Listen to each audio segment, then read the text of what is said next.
मित्रों, इस समय पे जिस स्थल पे हम लोग पहुँचे हुए हैं, आइए यहाँ के नज़ारे को देखा जाए। सबसे पहले ये जो दीवार दिख रही है, इस दीवार में जगह जगह आप देखेंगे टेढ़े तिरछे मुक्के, जिसको आप खाली स्थान दिखे कहते हैं, ये बनाए गए हैं। इसका मुख्य उद्देश्य था कि आक्रमणकारियों से सुरक्षा करना। इन्हीं छिद्रों के द्वारा सैनिक लोग अपने शस्त्र अस्त्र के द्वारा शत्रुओं पे वार किया करते थे। इन्हीं टेढ़े मुक्कों के द्वारा बाहर से कोई आक्रमणकारी आ रहा है तो धनुष बाण है, भाला है, बंदूक है, गोली है, और ठीक है। फिर आगे आप देखेंगे कुछ में तेल भी गर्म करके डाला जाता था, जिससे कुछ कैदियों के मतलब कुछ जैसा कि आप देख रहे हैं कि कुछ में तो गोलियों का से भी गोलियां उपयोग की जाती थी, कुछ में जो है धनुष बाण के साथ।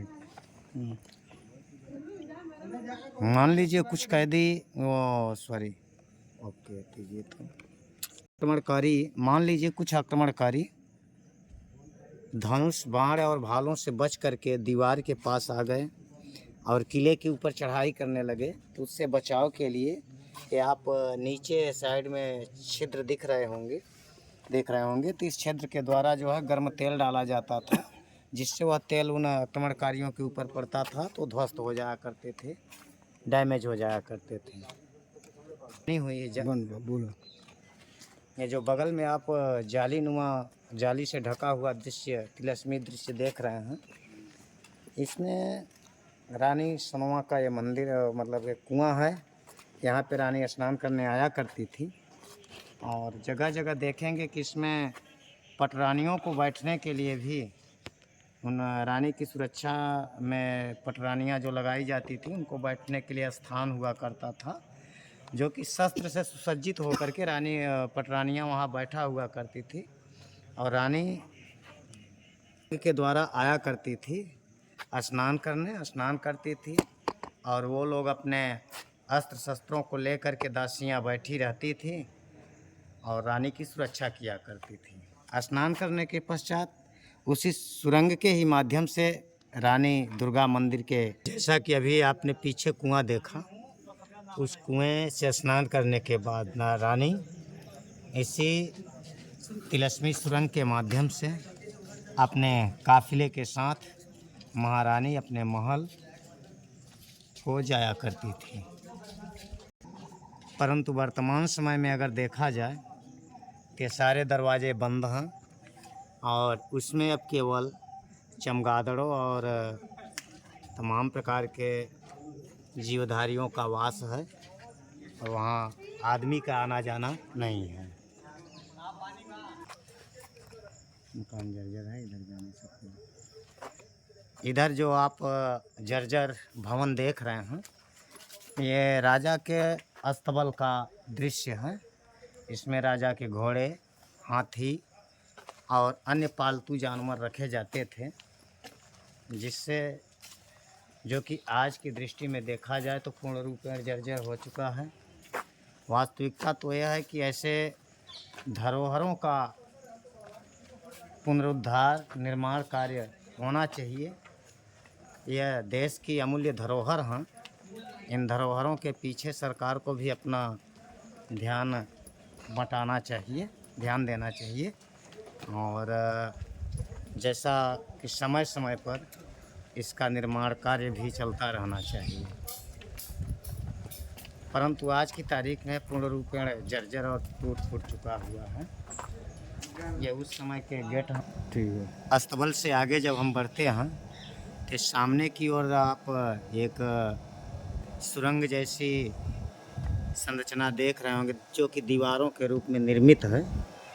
यह सुरंग वाराणसी के निकट नहीं, शुरू अस्तबल से आगे जब हम चलते हैं तो देखते हैं कि सामने दीवार सदृश संरचना जो दिख रही है, यह प्राचीन ज़माने की सुरंग है। और इस सुरंग का मुख्य द्वार यहाँ से प्रारंभ होता है और यह बनारस स्थित रामनगर के पास इसका मुख्य द्वार खुलता है। कहने का तात्पर्य कि यहाँ से आप घुसेंगे और बनारस के पास रामनगर में निकल सकते हैं इस सुरंग के रास्ते के द्वारा सभा स्थल की ओर। ये सभा स्थल आप देख रहे हैं, बहुत ही सुंदर बनाया गया है, जो कि उस समय की गुणवत्ता और आज के मानक को ध्यान में देखते हुए अगर देखा जाए तो बहुत ही बेहतरीन ढंग से बनाया गया हुआ है। यहाँ पे राजा जो है अपनी सभा लगाया करते थे और फरियादियों की फरियाद को सुना किया करते थे। साथ ही साथ इस साइड में अगर आप देखेंगे, यहाँ पर राजा की सभा लगाई जाती थी और सभा में राजा कैदियों की और अपने फरियादियों की फरियाद सुना करता था। यहाँ तक कि कैदियों को सज़ा भी इसी मंडप के थ्रू, इसी मंडप के नीचे सुनाई जाती थी राजा के द्वारा।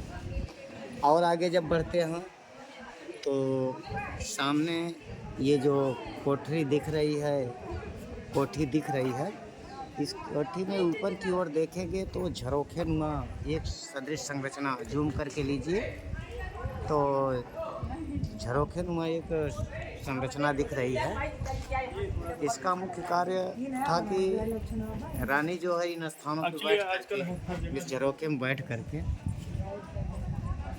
राजा की फरियाद को सुना करती, राजा के न्याय को सुना करती थी। परंपरा थी कि जिसको मृत्यु दंड या किसी प्रकार की सज़ा दी जाती थी तो सबसे पहले रानी एक नज़र उस कैदी को अवश्य देखा करती थी। तो यहीं से बैठ कर के रानी उस कैदी को देखा करती थी और देखने के बाद राजा जैसा होता था वैसा सत्य आदेश किया करता था और उस कैदी को सज़ा दी जाती थी। आगे इधर देखेंगे, जहाँ तक आपकी नज़र जाएगी, गंगा नदी का किनारा